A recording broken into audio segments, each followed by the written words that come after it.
Hey guys, sekarang saya sedang bersama Bang Wanda Teguh Kurniawan. Hey Bang, apa kabar Bang? Alhamdulillah sehat. Alhamdulillah sehat Bang ya. Alhamdulillah. Mungkin bisa disapa dulu teman-temannya Bang. Halo.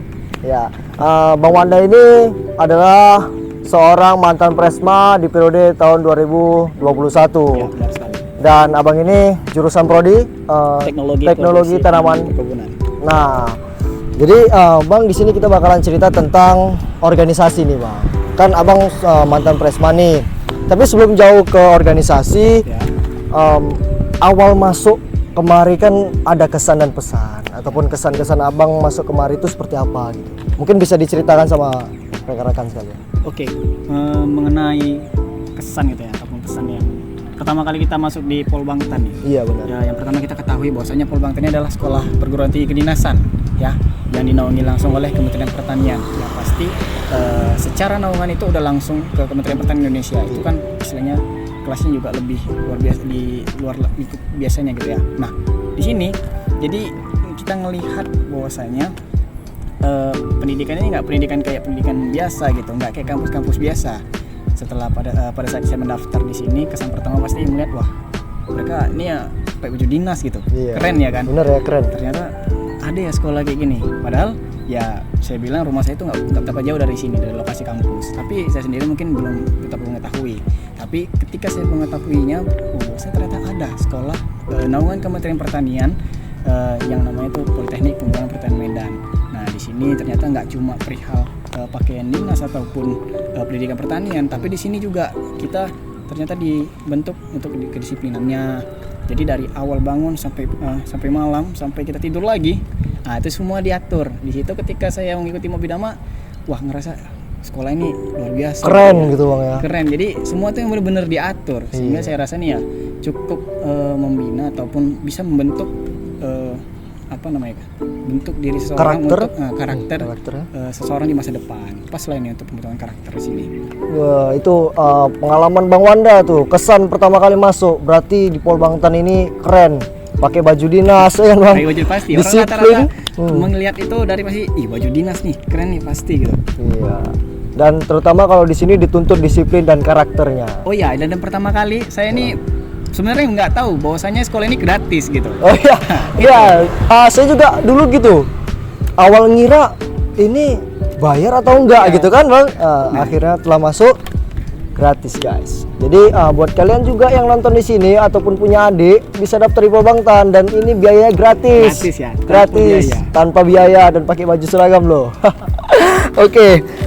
Pertanyaan selanjutnya nih Bang, Ya. kan abang kan seorang presma nih. Apa sih rasa dasar yang mendorong seorang Bang Wanda Teguh Kurniawan ini untuk mendaftar menjadi seorang presma? Ya, yang pasti pertama, tapi saya ini bicaranya sedikit di luar konteks organisasi mungkin ya. Iya. Pertama yang paling mendorong saya adalah tekanan dari anggota kamar saya. Jadi ketika kita kan di sini pendidikannya berbasis asrama gitu ya. Jadi kita harus tinggal di sini, nggak boleh kemana-mana gitu ya. Jadi ketika di asrama saya punya teman kamar saya ini ada 6 orang ya satu kamar itu. Nah kelima teman saya ini mereka semua ini masing-masing punya prestasi gitu. Mereka ada yang punya prestasi di bidang LKTI di luar, pernah pergi keluar dari kampus, istilahnya melangkahkan dari kamar ini ada prestasi gitu yang dikeluarkannya. Ada yang prestasinya ke Fokri bagian keagamaan, ada yang juara 1 tilawah. Nah saya di sini jadi ngerasa bukan bilang tertekan juga, tapi tertekannya positif gitu. Nah jadi apa yang bisa aku lakukan gitu di kamar, apa yang bisa aku lakukan ya, kira-kira apa yang bisa saya lakukan nih buat saya bisa nih ngelangkah nih, ada yang bisa saya banggakan gitu. Jadi terpikirlah dengan basic yang saya miliki selama mungkin SMP saya juga ketua OSIS. Wah, berarti SMA, ada jenjang historinya ya tentang di juga ada organisasi. di organisasi. Jadi ketika saya SMP juga ketua OSIS, SMA saya juga ketua OSIS. Nah, di situ saya rasa wah, kenapa nggak saya mencoba lingkup yang sama, jenis yang sama untuk bisa meraih prestasi gitu di situ. Nah, dari situ saya ikutlah organisasi. Jadi tahapan-tahapan organisasi yang saya ikuti juga sinkron gitu. Saya dulu tingkat 1 mengikuti yang namanya Badan Perwakilan Mahasiswa di situ. Nah, di situ saya sebagai anggota Komisi 1.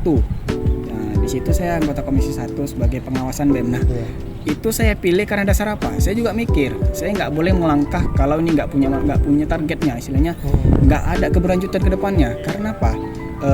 Kalau bisa ketika melangkah kita nih ya setidaknya ada jenjang ke depannya. Apa yang kita pikirkan ya? Ketika kita memilih pengawasan BEM, artinya kita nanti bakalan mendapatkan pasti kita dapat setidaknya dari segi BEM itu juga dapat, dari segi ilmu BPM-nya juga dapat gitu. Jadi dua aspek yang kita dapatkan. Nah, di situ tuh sebagai dasar saya. Baru saya juga melangkah jadi Menteri Humas, dan situ saya bertemu banyak orang, situlah saya makin berkembang, dan sampai saat kemarin itu percaya diri untuk mendaftarkan diri gitu. Jadi menjadi presiden BEM. Yang pasti yang langkah pertama mendorong saya adalah basic dasar saya, lalu sama teman-teman sih pastinya itu yang mendorong saya. Nah, jadi itu guys, ternyata dari seorang banyak presma yang di sana itu dia memang memiliki latar belakang yang sudah terbentuk mulai dari SMP, SMA, dan dia memiliki pengalaman banyak di organisasi. Seperti abang kita ini, ternyata di waktu SMP, SMA beliau ada seorang ketua OSIS, dan sampai di perkuliahan dan percaya sekarang menjadi seorang presma. Nah, oke, selanjutnya pertanyaan berikutnya, ini ada tantangan terberat apa sih bang untuk menjadi seorang presma gitu? Tantangan terberat nih ya. Iya. Tantangan terberat untuk menjadi seorang presma. Yang pasti menjadi seorang presma ya, itu pasti punya tantangan lah, dan tantangan tuh ya harus kita hadapi. Iya benar. Gak boleh kita hindari gitu ya kan.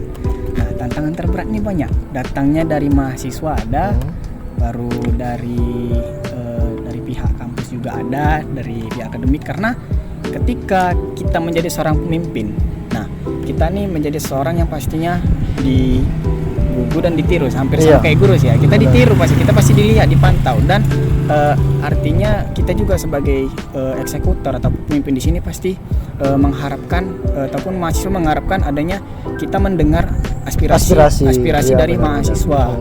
Nah, begitu juga dari pimpinan atasan, kita sebagai penyalur. Jadi kita harus menjaga komunikasi antara mahasiswa dengan pihak pimpinan di akademik gitu. Nah, di situ tantangan terberat yang pasti kita dapatkan, nggak bakalan pernah bisa selaras gitu ya. Bukan saya bilang ada beberapa aspek yang bisa selaras, tapi ada beberapa juga yang nggak bisa selaras gitu. Yang nggak bisa sama sekali itu adalah ketika aspirasi mahasiswa tuh mungkin mengenai aturan ataupun sedikit bertentangan. Iya, pasti bertentangan. Yang mengenai aturan pastinya, aturan masalah kehidupan asrama ataupun kehidupan dalam belajar gitu. Nah, di situ saya ngelihat bahwasanya itu nggak bakal bisa diselaraskan, karena mahasiswa pasti inginnya yang istilahnya yang enak-enak lah gitu, yang ringan gitu, istilahnya kayak apel jam sekian gitu, makannya kalau bisa yang enak gitu. Sementara dari pihak atasan itu yang semua udah diatur.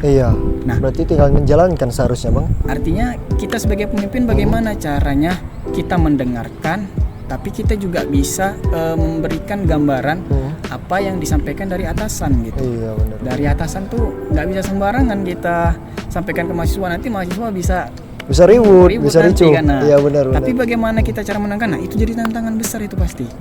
Lalu terkait program kerja. Nah, program kerja ini kan kita bentuk pastinya itu atas dasar rancangan yang udah kita tinjau gitu sebelumnya. Nah, untuk itu dengan kondisi yang kita hadapi pada saat saya kebetulan itu bisa dikatakan sebagian dari masa kerja saya itu ada di rumah atau WFH lah gitu.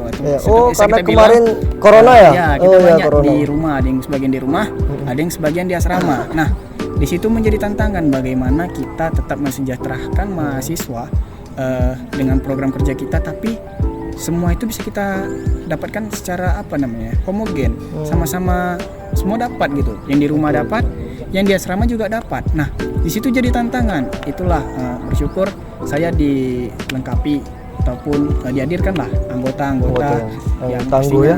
Istilahnya bukan sekedar hanya tangguh. Mereka pintar, kreatif, luar biasa gitu ya. Mereka tahu apa yang bisa mereka lakukan gitu. Jadi sebenarnya terkadang pemimpin nih bukan sekedar kita hanya bisa memanage, tapi kita juga bisa membaca kemampuan anggota kita. Nah, ketika kemampuan anggota kita yang kita butuhkan itu memang pas, nah di situ sangat bisa membantu kita dalam memprogres program kerja itu pastinya. Mungkin itu saja sih yang terberat ketika program kerja itu nggak tercapai gitu aja. Oke, jadi kita juga ketahui bahwasannya Bang Wanda ini Presma di zaman kemarin masih corona guys, masih corona. Corona baru masuk kemari lah gitu, baru di Jadi rumah, baru di asrama. pekerjaannya ini banyak ada yang online, ada juga yang langsung di kampus. Jadi itu tantangan terbesar. Ditambah lagi pada saat kemarin itu kita yang pada saat itu saya masih tingkat 3 itu. Tingkat 3 itu kita lagi di lapangan pada saat itu. Nah, ketika di lapangan tuh agak sulit itu mengontrol orang yang nggak dijangkauan kita, jauh gitu ya kan. Ditambah lagi keadaan mahasiswa sedang ada di lapangan. Nah, masing-masing mereka sedang melakukan praktek kerja lapangannya gitu kan. Nah, di situ menjadi tantangan lah buat kita, gimana cara kita memanage waktu pastinya itu. Bagaimana kita melancarkan program kerja dengan keadaan yang ada gitu. Itu yang kita atur lah gitu. Apalagi juga di kebun tuh gak ada jaringan ya, jarang ya, susah jaringan ya. Kebetulan ya dari prodi TPTP banyak juga yang ke kebun, apalagi mungkin yang dari tanah ataupun mungkin bisa dari tanah ataupun ke kebun penyuluhan. Itu mungkin juga ada yang ke bidang pertanian ke desa-desa juga. Teman ya kalau secara ke kebun pasti sinyalnya sulit. Jelek ya. Jadi agak sulit untuk koordinasi. Mungkin itu tantangan terberat dari Bang Wanda ya. Dan selanjutnya Bang, ini tips atau trik untuk menjadi seorang pemimpin yang baik untuk memimpin organisasi, terkhusus untuk BEM ya, Badan Eksekutif Mahasiswa. Ya.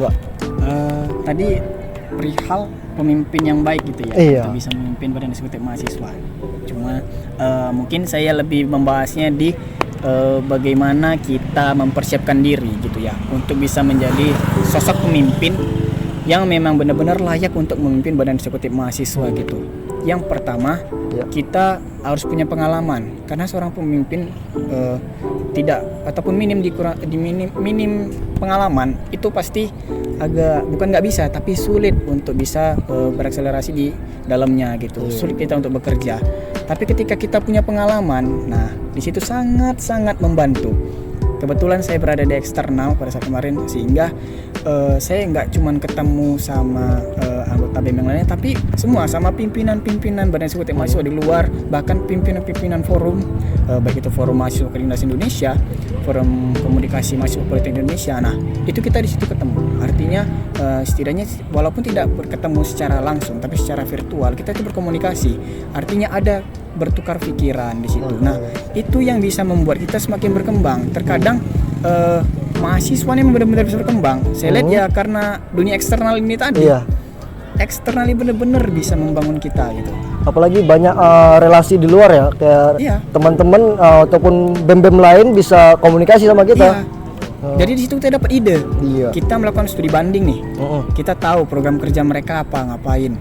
Kira-kira program kerja ini bisa nggak disadur, bisa nggak dilaksanakan di tempat kita. Nah, itu yang jadi pengembang kita, jadi pembeda kita agar Badan Eksekutif Mahasiswa kita tuh mungkin nggak stuck di situ-situ aja, tapi ada ide ataupun kreativitas yang bisa kita bangun buat membangun Badan Eksekutif Mahasiswa ini menjadi beda gitu, menjadi yang lebih progres lagi, sesuai nama kita progresif gitu. Progresif, kan? Nah, kabinet progresif. Nah, di situ saya rasa memang sangat membantu lah untuk eksternal tadi.